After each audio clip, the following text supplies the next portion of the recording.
everyone, welcome back to Jude's Tiny House Truck Travels. Today I'm going to do an episode on some of the jobs that I've been doing around the truck over the last week or so. Just little things to make life a little bit easier, you know, to stop my cups falling down and to stop the buggers getting in the door, and fixing a few things that needed sorting out. So if that's something that you think you might find interesting, then sit back and join me for today's episode. Before we get into the good stuff, just want to remind you that if you like the channel, please make sure you subscribe and turn on your notifications. Thank you. One of the main reasons I come to the Taupō area quite so often is because there's a wonderful guy here called Raul who has a great workshop. Now, Raul built my fireplace, and even though I didn't actually buy it from him, I bought it secondhand off Facebook, he always tells me it's got a lifetime warranty, Jude. So the lifetime warranty obviously involves getting modifications. When he comes up with an idea, he puts them on my Flick. So Flick now has a wonderful new tray, which is something that he's just started doing. They won't come standard, you'll have to buy them extra, sorry folks. And he put a new glass in it for me because my one had got really yuck, very hard to see through. Probably because I hadn't cleaned it very well, but I was too scared to pull it out because I was scared it was going to break the glass. So he put a new piece of glass in for me, cleaned the other piece of glass and gave it all back to me. So I've got a spare piece of glass, so that means that I can now keep my my glass nice and clean. The hose box that I had outside my truck was something that I sort of fitted up very early when I moved into the tiny house, and because it was working okay, I just sort of left it there. But the box had got very broken and it was about to start losing things on the road, so I decided it was time to upgrade to a stronger box. And one of the jobs that I did with Rail was sorting out how to do that. I'm quite pleased with what I managed to come up with. The box is a heck of a lot sturdier. I can now lower it if I want to get stuff in and out of it. And it actually can come totally off because those are just hooks at the back as well. And Raul was very impressed.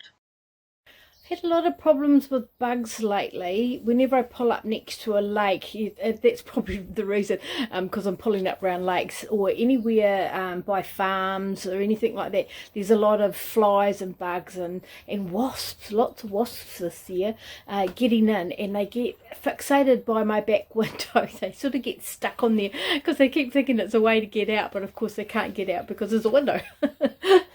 So I've taken to well, I came up with the idea of putting some sort of netting at the door, but it had to be something that did not impinge on my view, because as you know, I love my views. So I went for a bit of a trip round Spotlight and came up with a few ideas. I took this huge long video of the whole process of making this curtain with a stapler, no less. And then realised it was incredibly boring. So I've just done the last bit, which is the curtain going up. Then I put some pretty flowers on it just because I liked them and they were orange. So when I get my sewing machine, I will hem it properly. I also needed to upgrade my cupboard storage, because every time I get somewhere, everything's just fallen over. All my glasses have fallen over, and it's a real pain. They haven't been getting broken since I moved to plastic plates, but yeah, I still like my proper glasses. So they kept on falling over, and the coffee cups are normal crockery as well, so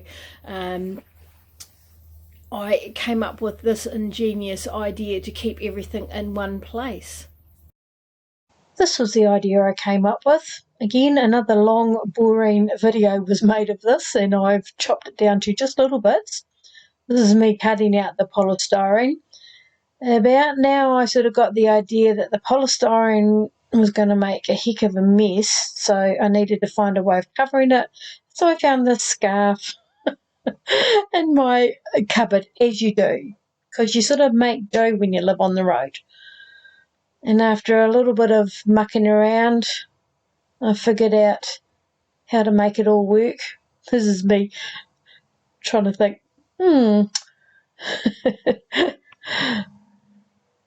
how's it all going to work? And I think you'll agree that the finished product worked out really well. Now nothing falls over.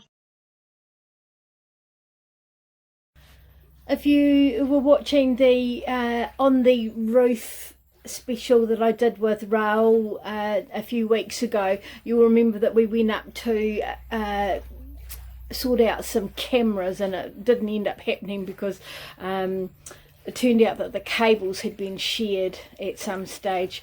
So one of the jobs I did with Raoul was to run a whole lot of new cables, which involved lifting the cab, and because it's so heavy I couldn't actually do that myself, so I got Raoul to help me lift the cab. Then I ran all the cables down in a different place, so hopefully they won't get sheared off this time. Then up and over onto the roof, which is where Raoul came in again. He got up there and we have put them up the back, as you can see here. And today I'm just going to get up on the ladder and take the tape off, because we put the tape on there to hold them in place while the glue was drying. So that was so that we didn't have any holes or anything, so we've glued it rather than putting more holes in the roof, really. So now those two cameras will point down, so I can see those back corners. So because they're from up the top and coming all the way down the side there, it means that I can now see the whole of that, of those, the back edges basically. And the third camera I've got is pointing straight out, so that I can see the traffic behind me when I'm driving, and also so I don't hit something when I'm backing up. And I just had to show you my amazing telescopic ladder, just because it's really cool. My friend Vicky had one, and I thought it would be really handy for all those jobs that I need to get up high to do, and it sits in my shed in the front of the truck. Rust never sleeps, so I've given the tyres and wheel arches a really good clean, and then a spray with Long Life. And just to finish off, these are a few of the pictures of the places where I was actually doing this work on my truck. I hope you enjoyed that video. If you did, please make sure to share with all your friends and subscribe to the channel, because there'll be more up soon.